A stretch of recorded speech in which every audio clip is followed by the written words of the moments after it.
Good morning, all of you. The last class we study about the fruits, formation of fruits, true fruits, false fruit, parthenocarpic fruits, and part of a fruits. Then today we can discuss about the seed. Then what do you mean by the seed? We know that the ovule become the seed. Seed are formed in the center part of the flower or in the fruit. Fruits become the flowers. Seed come in many shape and size. Plants grow from seeds. Here you can see different seeds. Once fertilization has taken place, the ovaries develop into fruits and the ovule form the seed. Each fruit may have one seed, as in mango, many seeds as in lemon, tomato. Then the seeds are of different plants differ greatly in size, shape and looks. Let's move to the structure of a seed. Then a seed is surrounded by a hard covering known as seed coat. Otherwise it is called a testa. Seed is surrounded by a covering called seed coat or testa. The seed contain a baby plant inside that is known as embryo. The baby plant is called embryo, and the embryo consists of two parts. Once we learn about that is radicle and plumule. The young root is called radicle, young shoot that is called plumule. Then the radicle become the root and plumule become the shoot. Then depending upon the number of cotyledons, seed are classified into two parts. Then one is monocot and another one is dicot. Then the cotyledon is an embryonic part that is present within the seed. As the seed begins to germinate, the cotyledon become the first leaf of the plant. Then here depending on the number of cotyledons, seed are classified into two types, that is monocot and dicot. Then the cotyledon is an embryonic part present within the seed. As the seed begins to germinate, the cotyledon become the first leaf of the plant. In some species, it may emerge as one embryonic leaf that is known as monocot. Here, one embryonic leaf, one means mono means one, so that is called monocot.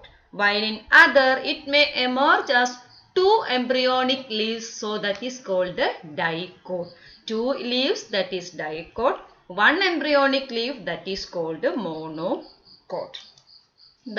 The portion of stem that lie above the cotyledon is called epicotyle. The portion of the stem that lie above the cotyledon is called epicotyle, and the portion that lie below the cotyledon is called the hypocotyle. State the difference between epicotyle and hypocotyle. The portion of the stem that lie above the cotyledon is epicotyle, and below the cotyledon that is called hypocotyle.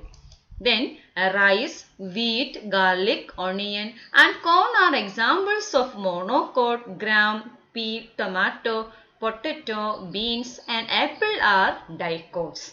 Let's observe the structure of two typical seeds, bean seed and the maize seed. Bean, that is dicotyledonous, and maize, that is monocotyledon. Here the dicotyledonous seed, that is bee seed, that bean seed is dicotyledon. Then take the bean seed and soak them in water overnight. Observe the bean seed next day. Observe the white area on the seed. This is known as hilum, and there is a small opening above the hilum known as microcotyl. pile. Here you can see the micropyle and hilum. Then what do you mean by hilum? That is the white area on the seed. Here the seed inside the white area, that is called hilum.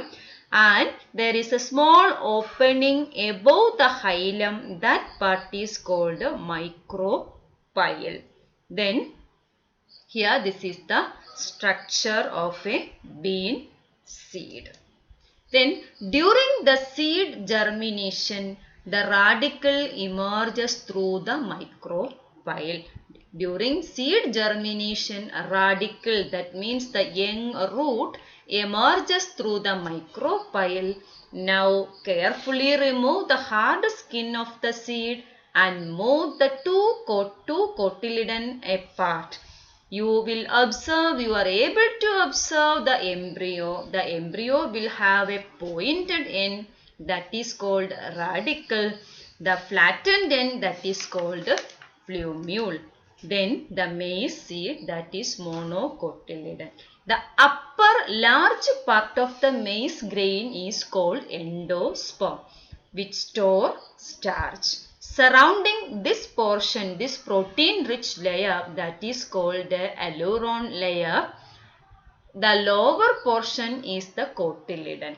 An epithelial layer separates the cotyledon from the endosperm. Soak the maize seed overnight. Then first step, soak the seed overnight and observe the seed next morning. Gently tear away the skin of the seed. Then remove the skin of the seed. Observe the embryo enclosed within the seed. You can observe that the plumule and radicle are covered with the two layers of sheath. The one covering the radicle, that is called coleorrhiza, and the one covering plumule is called coleoptile. Then coleorrhiza and coleoptile. The one covering the radicle is called coleorrhiza, and the one covering plumule, that is called coleoptile.